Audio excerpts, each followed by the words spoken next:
போடா திராவிடமே, போயா கருணாநிதி, போயா சோனியா காந்தி, ராஜபக்சே அப்படின்னு கூட திட்டலாம், என்னன்னு திட்டிக்கலாம். அவங்க காசு கொடுத்தா என்ன வேணாலும் செய்யக்கூடிய இலி கூட்டம், அதனால் திராவிட கூட்டம். ஏன் சேகர் பாபு துடிக்கிறாங்க எல்லாரும்? சேகர் பாபு ஏன் அவர் துடிக்கிறாரு?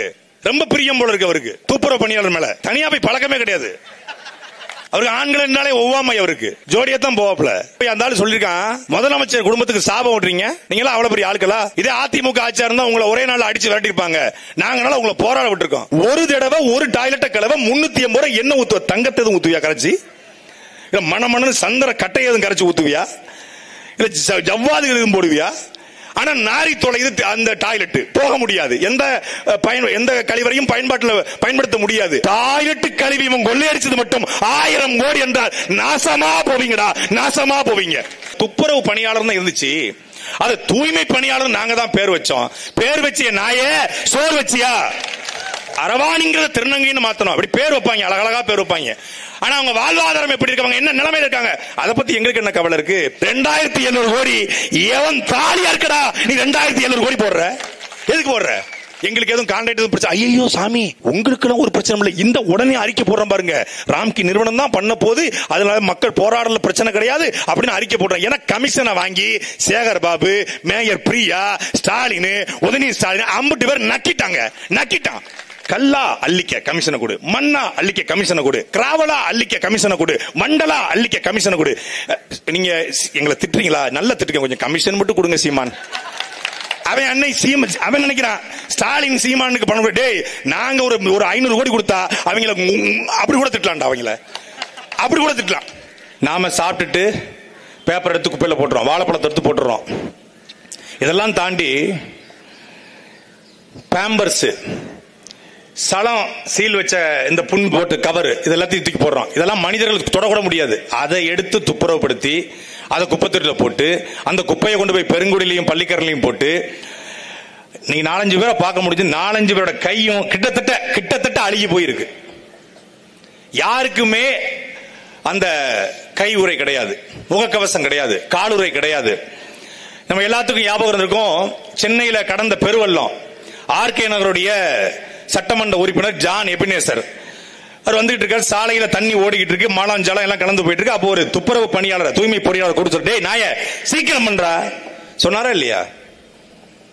இதுதான் இந்த ஆட்சியாளர்கள், தூய்மை பணியாளர்கள் நடத்துகிற லட்சணம். அவனை பொறுத்தவரைக்கும் நாய், அவனை பொறுத்தவரைக்கும் நாம எல்லாரும் நாய்.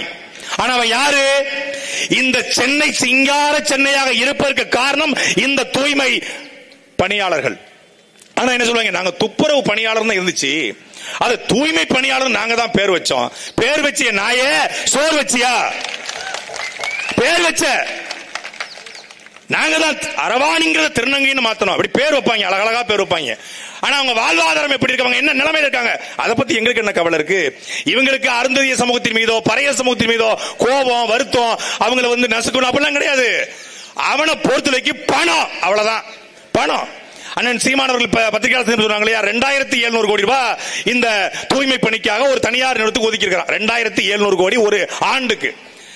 தமிழ்ல இந்த சென்னை மாநகராட்சியில அதிகபட்சமாக 17,000 தூய்மை பணியாளர்கள் இருப்பாங்களா? அதிகபட்சம் 17,000 பேருக்கு மாத சம்பளம் 30,000 ரூபாய் போட்டா கூட ஒரு மாசத்துக்கு 51 கோடி வருதுங்க. 30,000 அதிகபட்ச சம்பளம் சொல்றேன். நாங்க ஆட்சிக்கு வந்தா குறைந்தபட்ச சம்பளமே 25,000 சிம்மன் சொல்லிருக்காங்க எல்லாருக்கும். 30,000 சம்பளம் போட்டா கூட இந்த 17,000 தூய்மை பணியாளர்களுக்கு 51 கோடி வருது. அப்ப ஒரு ஆண்டுக்கு கிட்டத்தட்ட 600 கோடி வருது.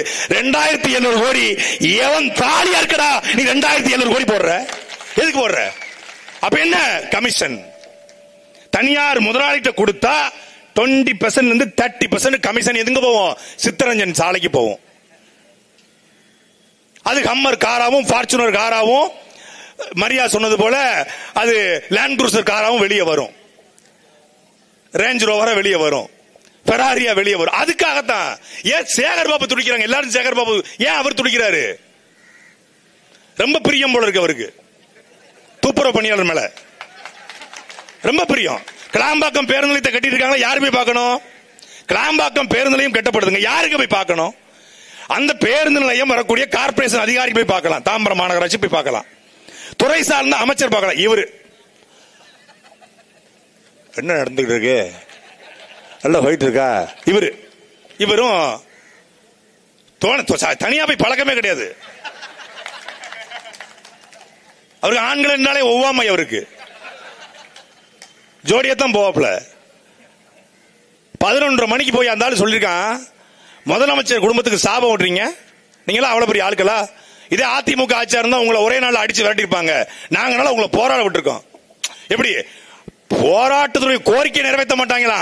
உங்களை போராட விட்டுருக்கோம்ல, அதுவே நாங்க கொடுத்த மிகப்பெரிய ஜனநாயகம். இதோட மாநகராட்சி சார்ந்த மேயர் மரியாதைக்குரிய வணக்கத்துக்குரிய மரியா அக்கா பிரியா அவங்க சொல்றாங்க, நாங்க ஒன்னும் அவங்களை ரொம்ப கொடுமைப்படுத்தலையே. இது சென்னை மாநகராட்சியில போராடுற அந்த பெண்களுக்கு கழிவறையை பயன்படுத்துற உரிமையை கொடுத்திருக்கோம். எப்படி கழிவறையை அவன் இல்லைன்னா அந்த கழிவறை நாரி போயிடும். நீங்க போற கழிவறை அவன் இல்லைன்னா நாரி போயிடும். அந்த கழிவறையை பயன்படுத்த உரிமையை கொடுத்திருக்கோம். இப்ப அது சொன்ன உடனே அது செய்தியா மாறி நாங்களா பேசணும். இப்ப நேத்து நைட்டு அதையும் இல்லையா, டாய்லெட் கூட யூஸ் பண்ண கூடாதுட்டாங்க. 10 நாள் இந்த மக்கள் போராடியதற்கு சென்னையினுடைய மிகப்பெரிய முக்கியமான பகுதிகள் நாறிக்கொண்டிருக்கிறது. நாம எல்லாரும் வெள்ளம் வந்தா வீட்டுக்குள்ள ஏதாவது ஒரு தொலைக்காட்சி போட்டுக்கிட்டு ஏதாவது ஒரு யூடியூப் போட்டுக்கிட்டு நல்லா காபி போட்டு ஒரு காரச்சவ மிச்சர் வச்சுக்கிட்டு பச்சி சுட்டு சாப்பிட்டுக்கிட்டு இருப்போம். ஆனால் அந்த வெள்ளம் வந்தா தரையிறங்கி முதல்ல அந்த வெள்ளத்துல என்ன மாட்டிக்கொண்டாலும் அதை சுத்தப்படுத்தி வீட்டுக்குள்ள வெள்ளம் வராமல் தடுப்பது இதே தூய்மை பணியாளர்கள் தான். அவர்கள் இல்லை என்றால் 20 விழுக்காடு 30 விழுக்காடு மூழ்கிற சென்னை 100 விழுக்காடு மூழ்கி பெறும், பல பேர் செத்து போயிருவான். அப்போ அவங்க ஒன்னும் பெருசா ஒண்ணும் கேட்டல, எனக்கு ஒண்ணு நீங்க உதயநிதி ஸ்டாலின் படத்துல நடிக்கணும், எங்களுக்கு ரிப்பன் மாளிகை பக்கத்துல வீடு வேணும், இல்ல சித்தரஞ்சன் சாலையில வீடு வேணும், இல்ல சிஐடி காலனியில எங்களுக்கு வீடு வேணும் அப்படிலாம் அவங்க கேட்கல. இல்ல வேளச்சேரியில எங்களுக்கு ஒரு அபார்ட்மெண்ட்ல வீடு கொடுங்க, இல்ல காசாகரன்ல கொடுங்க, இல்ல ஜி ஸ்கோர்ல கொடுங்க அப்படிலாம் அவங்க கேட்கல. அவங்க என்ன கேட்கறாங்க, என்னுடைய வேலையை அரசு வேலையாக மாற்று, நிரந்தர பணியா மாற்று, குறைந்தபட்ச ஊதியத்தை உறுதிப்படுத்து, நான் இறந்து விட்டால் எனக்கு ஓய்வூதியம் கொடு, அதற்கு பிறகு வாரத்தில் ஒரு நாள் விடுமுறை கொடு. அடிப்படை கடமை. நாங்கள் தான் மே 1ஆம் தேதி கொடியேற்றுவதற்கான உரிமையை வாங்கி கொடுத்தது, மே 1ஆம் தேதி தொழிலாளருக்கான விடுமுறை வாங்கி கொடுத்தது எங்க ஐயா தான் பாரு. அவரு மே 1ஆம் தேதி விடுமுறை வாங்கி கொடுத்தீங்க, வாரத்தில் ஒரு முறை விடுமுறை கேட்கிறான். அதை தர வக்கு இல்ல, மனசு இல்ல. ஏன்? தனியார் முதலாளி கோச்சிக்குவாங்க. இரவோடு இரவாக ஒட்டுமொத்தமான 10 நாட்கள் மக்கள் போராடுறான்.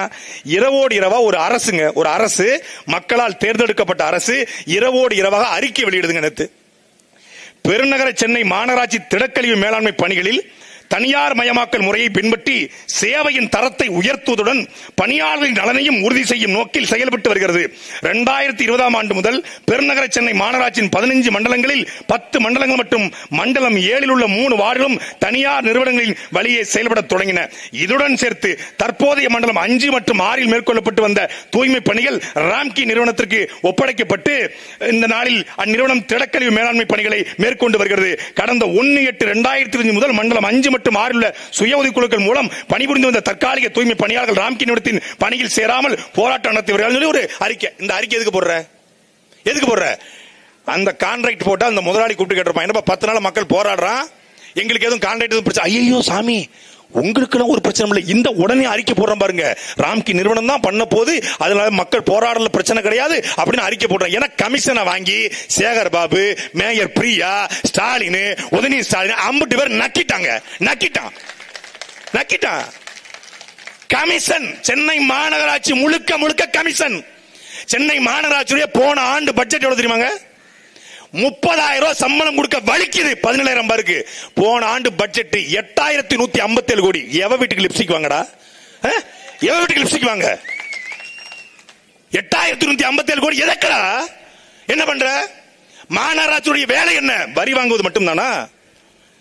இத பேரு பெருநகர சென்னை, கிரேட்டர் சென்னை கார்பரேஷன் எல்லாமே அப்படிதான் வைப்பாங்க. இந்த இல்லம் தேடி கல்வி, மக்களை தேடி மருத்துவம், உங்களுடன் ஸ்டாலின், நான் கூட சொன்ன ஸ்னேகா, அந்த பேர்ல விழுந்துட்டேன் பாருல விவேக், அது மாதிரி அந்த பேர்ல விழுந்துட்டா. அது மாதிரி கிரேட்டர் சென்னை கார்பரேஷன் ரொம்ப இதா இருக்குமோ, நாரி கிடக்கு. கழிவறைக்கு டெண்டர் விட்டுருக்காங்க. எங்க அண்ணன் எல்லா ஸ்கேமையும் பத்தி பேசினாங்க. எங்க அண்ணன் ஒவ்வொரு முறையும் நாங்க சொல்றோம், அடி 2010-11 டேய் மண்ட ஓடு மட்டும் விலை போகும்னா கலட்டி வித்துருவாங்கடா அப்படின்னாரு.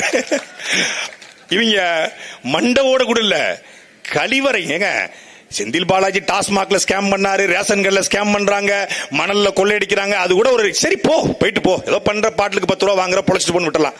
பியர் பாட்டில் கூலிங்கா இருந்தா 20 ரூபா வாங்குற போய் தொலைன்னு விட்டுறலாம். ஆனா ஒரு டாய்லெட் ராயபுரம் திருவிக்கா நகர் இந்த ரெண்டு பகுதியில் டாய்லெட் இருக்கு பாருங்க, டாய்லெட் சீட்டு இதை சுத்தப்படுத்துகிறதுக்கு எவ்வளவு ஒதுக்கி இருக்காங்கன்னா ₹3.18. எப்ப வரைக்கும்? 2022 பிப்ரவரி வரைக்கும். ₹3.18 இருந்தா ஒரு டாய்லெட்டை சுத்தப்படுத்த முடியும். இவன் வந்த உடனே யாரு? டப்பா அப்பா, எல்லாருக்கும் அவப்பா, அட பட்டதெல்லாம் ரொம்ப தப்பா வந்த உடனே அவரு இதுல எப்படி இந்த கழிவறையில் உட்கார்ந்த போது கணப்புறுதி வந்து யோசனை வரல வடிவேலு, அது மாதிரி கழிவறையில் எப்படி ஸ்கேம் பண்ணலாம்னு கலப்புறதை யோசிச்சிருக்காங்க.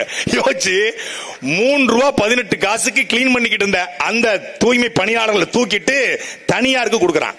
கொடுத்து எவ்வளவு தெரியுமில்ல? ₹380 ஒரு சீட்டுக்கு. சென்னை லீமெரிடியன்ல கூட அவ்வளவு ₹380 சுத்தப்படுத்துறது கிடையாது. லீலா பேலஸ்ல கூட பண்றது கிடையாதுங்க. கிரீன் பார்க்ல கூட பண்றது இல்ல. ₹380 என்னப்பா ஊத்து? அப்படி தெரியாம ₹380 ஒரு டாய்லெட் ஒரு தடவை கழுவுங்க. ஒரு தடவை ஒரு டாய்லெட்டை கழுவ ₹380 என்ன ஊத்துவ? தங்கத்தை எதுவும் ஊத்துவியா கரைச்சி? இல்ல மணமணன்னு சந்திர கட்டை எதுவும் கரைச்சி ஊத்துவியா? இல்ல ஜவ்வாது எதுவும் போடுவியா? ஆனா நாரி தொலைது அந்த டாய்லெட் போக முடியாது. எந்த கழிவறையும் பயன்படுத்த முடியாது. ஆனா ₹380 போட்டு 2022 இருந்து 23 வரைக்கும் ஓர் ஆண்டுல டாய்லெட் கழிவு இவன் கொள்ளையடிச்சது மட்டும் 1000 கோடி என்றால் நாசமா போவீங்கடா, நாசமா போவீங்க. நாங்கள் கேட்பது 1000 கோடி அல்ல, மாதம் வெறும் 51 கோடி மட்டும்தான் இருந்தா 17,000 பேருக்கு 30,000 சம்பளத்தில் வேலை கொடுக்க முடியும். அத்தனை பேரும் 30 வருஷமா உழைச்சவன், 15 வருஷம் உழைச்சவன். எக்ஸ்பீரியன்ஸ். ஒரு இடத்துல எந்த இடத்துல சாக்கடை அடைச்சிருக்கும், எந்த இடத்துல பாதாள சாக்கடை பிரச்சனை இருக்கும், இது எந்த வழியா வருது, பைப் எந்த வழியா வருது, எல்லாத்தையும் தெரிஞ்சவன் என்னுடைய தூய்மை பணியாளர்கள். நீ வடநாட்டுக்காரன் இருக்கா, அவனுக்கு கிழக்கும் தெரியாது, மேற்கும் தெரியாது, தெற்கும் தெரியாது, வடக்கும் தெரியாது. அவன் இங்கிட்டு குத்துனா அங்கிட்டு தண்ணி பொத்துக்கிட்டு வந்துடும், மொத்தமா சாக வேண்டிதான்.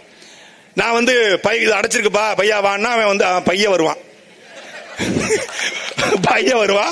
அதுக்குள்ள நான் மூழ்கி இங்கிட்டு கிடப்பா அப்பா அப்படின்னு செத்துக்க அவனுக்கு வேண்டிதான்.